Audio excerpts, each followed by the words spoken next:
Hello and good morning. And today is Wednesday, April 19, 2023, and I am Kenny Polcari, your host of the party. And what is it that we need to know? Well, housing starts were better, but building permits were worse.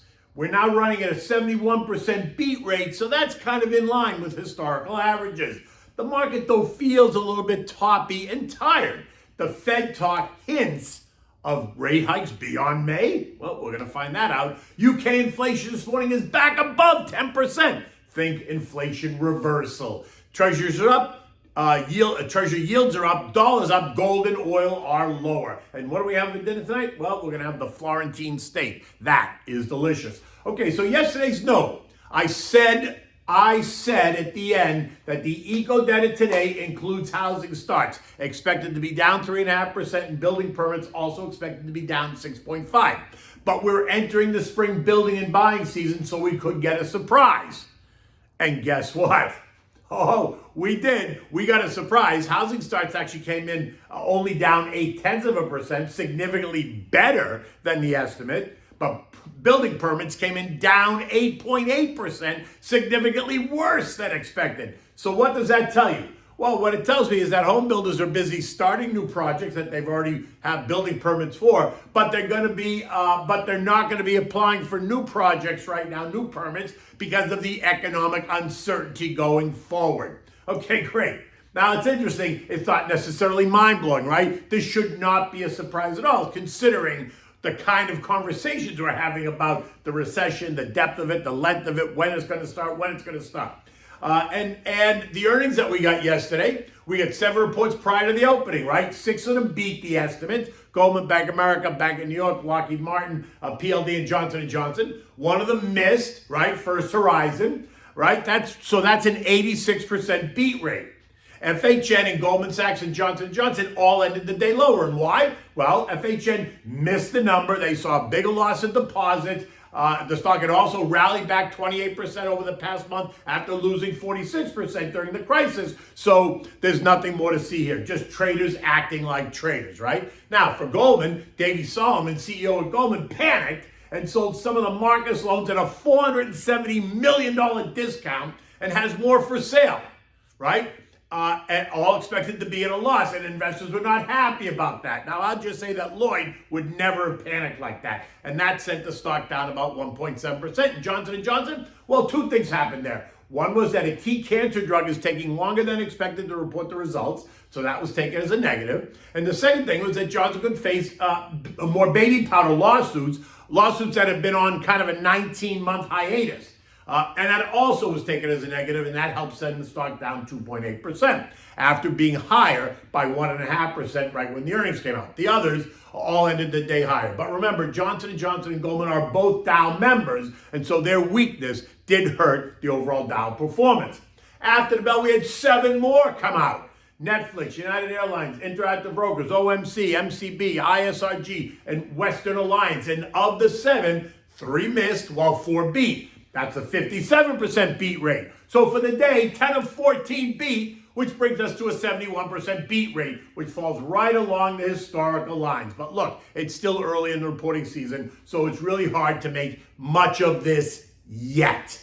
Now, overall, it was a lackluster day by all accounts, right? Boring, really. At 4 p.m., the Dow was down 10 points. The S&P had gained 3. The NASDAQ lost 4 points. The Russell lost 7, while the Trend gave back 10.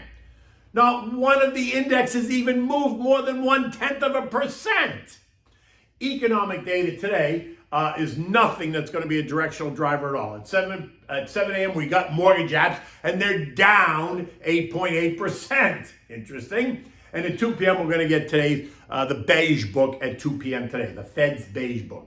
Now, yesterday, comments by Atlanta Fed President Rafi Bostic helped to keep the lid on enemy move higher, right? Hinting that he now expects the Fed to keep hiking rates beyond the May meeting. Now, you see how they do that? 2 weeks ago, it was all about how the Fed didn't need to raise rates at all, meaning that May would see a pause, not a hike, and that sent stocks in the markets higher. Then last week, that narrative started to change a bit, suggesting that, yes, the Fed would move on a rate hike in May by 25 basis points and then pause. And now, over the last couple of days, the narrative is changing again. Last Friday, Fed Governor Chris Wallace suggested that he favored more hikes, plural. And recall that Bullard, Kashkari, and Messer have all laid the groundwork for additional hikes beyond May. Yesterday, Bullard joined Bostic, chiming in, reiterating his position of having to take rates to the 5.5%, 5.75% range before he is convinced. And that means 3 more 25 basis point rate hikes. And all this does is create uncertainty about what the market was expecting versus what it should now expect. In the end, I think they raise in May and then they pause. Inflation is moving in the right direction, and so I think they want to give it a month or so, a month or two of doing nothing to see what happens, right? Now remember, there's a May, June, and July meeting. August is an off month. Then there's a September meeting, and then there's a late October, early November meeting, and a December meeting. Now, if they raise rates in May and pause, then realistically, it wouldn't be until September that we see any change in policy. Why? Because they got to give it a couple of months. So now you have to consider what the options are. If they pause in May and inflation rears her ugly head, say in July, and there's no meeting in August, what happens? So while the odds are low that CPI is going to tick up again, right now they're low, but there is a chance. I'm going with the May and pause argument, right? But you can see that they're trying to desperately keep the hike narrative in play so that the markets are not completely surprised if they have to hike again in June or July, right? What's really amazing is that the Fed fund futures are pricing in a July rate cut. So I say, is it me? Because that is not happening. Right? And all this did yesterday was send Treasury yields higher. The 2 years now yielding 4.26%. The 10 years yielding 3.6%, up significantly over the past 3 weeks. And if you want to talk about short duration, the 3-month bill is yielding 5.2, while the 6-month is yielding 5.1. Money markets are yielding better than 5%, and that's also attracting investor money. And we saw that in the latest Charlie Schwab earnings statement. So in the end, there are alternatives to stocks for investors, and all that means is that public companies are going to have to work harder to earn your investment dollars, right? They need to clean house, which we're seeing. They need to cut expenses, which we're seeing, and they need to stay in their lanes, right? Because that's what's going to attract investor interest. And the prospects of higher interest rates are helping the dollar index retake some of the recent losses. This morning, the dollar index is trading at 102.15. That's up from a low of 100.77, which represents a 1.3% move higher just in a couple of days. And that is taking a toll on the commodity complex. Oil, which surged higher by 13% after the Saudis and OPEC announced production cuts 2 weeks ago, and an industry report revealed of falling crude inventories, has now fallen by about 5% in the last couple of days as the dollar has gotten stronger. We're sitting right on the trend line, but I would not be surprised to see oil have to fill the gap created 2 weeks ago on the back of the OPEC announcement. Now that gap was on April 3rd when oil opened up $5 versus the prior night's close, leaving a gap between 75.67 and 80.10. Typically, the market will close that gap before making a new trend. So it is possible that we see oil trade back down to 75.67 over the next couple of days. But before it resumes its ascent. But if the Fed continues to raise and does not pause, then that story changes because the dollar is going to get stronger and commodities will come under pressure. Today, all eyes are going to be on that trend line, leaving many to ask, will it hold or will it fail?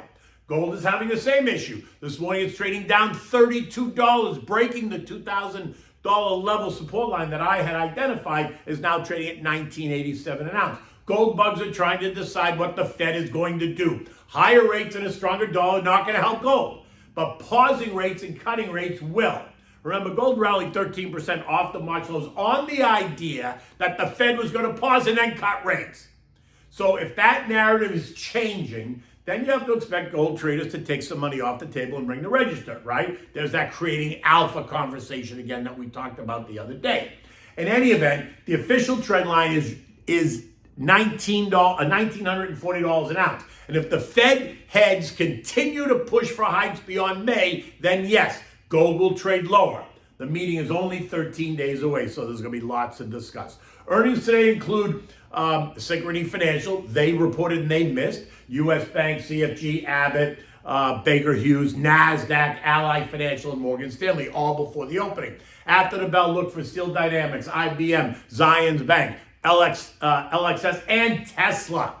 U.S. futures this morning are down. Futures down, Dow futures down 170, S&P's down 25, NASDAQ down 115, the Russell's down 10. After the bell last night, we heard from Netflix, and traders did not like what they heard, taking the stock down 10% in the after-hours market. Honestly, there's nothing really dramatic here.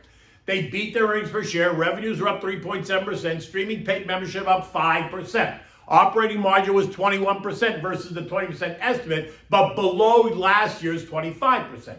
Operating income down 13%, while free cash flow was up significantly. In the end, the stock is up 18% year to date, and with rates on the rise and a mixed report, of course trader types are going to take some money off the table. I wouldn't make too much of this report. The action will continue to be driven by earnings and the latest Fed speak ahead of the coming quiet period for the broader market in general. European markets this morning are down. UK CPI came in at guess what? Plus 10.1%, which is versus the 9.8% estimate. And that's causing traders to ramp up their bets that the BOE is going to continue raising rates to fight rising inflation. On top of that, the ECB chief economist Phil Lane said that another increase in rates would be appropriate in May. Now, none of this is really new news. The risk was always that the central banks around the world would continue to raise rates, and that seems to be the latest narrative. This morning, markets across the region are all down about 0.3%, nothing dramatic. But if the conversation continues to suggest ongoing rate increases beyond May, then expect those moves to become more dramatic as investors need to reprice the risk. Yesterday, the S&P closed at 4154, right? Up 4 points. While the earnings got off to a good start, it's still early days, right? We have 3 weeks to go, and now we're getting into the meat and potatoes, right? So you can see today's recipe. So sit tight.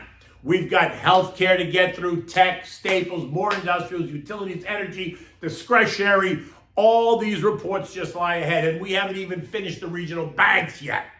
If the market comes under pressure, which I think it will during this season, look for selling to hit the best performers, right? Tech is up 20% year to date. Communications up 22% year to date. Discretionary up 15%. Semis are up 25% year to date. Disruptive tech up 25% year to date. So while money finds safety in treasuries, it's also going to find safety in the mega cap names in the more traditional defensive sectors. Think energy staples, healthcare, while keeping your toes in the mega cap tech and aerospace and financial space, right? The mega cap names. Remember, there are some out there that are calling for a 15 to 25% reversal. Think Mikey Wilson from Morgan Stanley and Marco Kolanovich from JP Morgan. I'm not in that camp. I'm like in the 5 to 10% camp. Either way, it's an exciting time. But we do remain at the crossroads. So what do? You stick to the plan. Okay, so what are we having for dinner tonight? So I said we're getting into the meat and potatoes in the earnings calendar. So here we go. We're having steak Florentine, right? Now, this is for real meat lovers. It's a great dish. You got to start with a nice cut T-bone or ribeye, always on the bone, as the bone provides so much of the flavor and makes for a nicer presentation. I'll go for the ribeye because that's what I like. Now, for this, you need the steaks. You need garlic cloves. You need pork fat. You need dried rosemary, coarse salt. Kosher salt always works great. You need pepper. Remove the steaks from the fridge, rinse them under cold water, pat them dry with a paper towel, leave them on the platter for about 20 minutes so that they just come up to room temperature. In the meantime, in the food processor, you want to blend the pork fat, the garlic, the rosemary. You want to make a pasty consistency out of it. Now, wash your hands and then massage this mixture into the steaks, right? Taking time to make sure that you've worked the meat and the mixture really well, right? Now you want to season it with a little salt and pepper on both sides. Set it aside. Next, light the grill, turn the heat up, get it really hot. Allow the grates time to get hot so you can clean them, right? Place the steaks on the grill. You're going to cook them for about 4 to 5 minutes per side, depending on the thickness, right?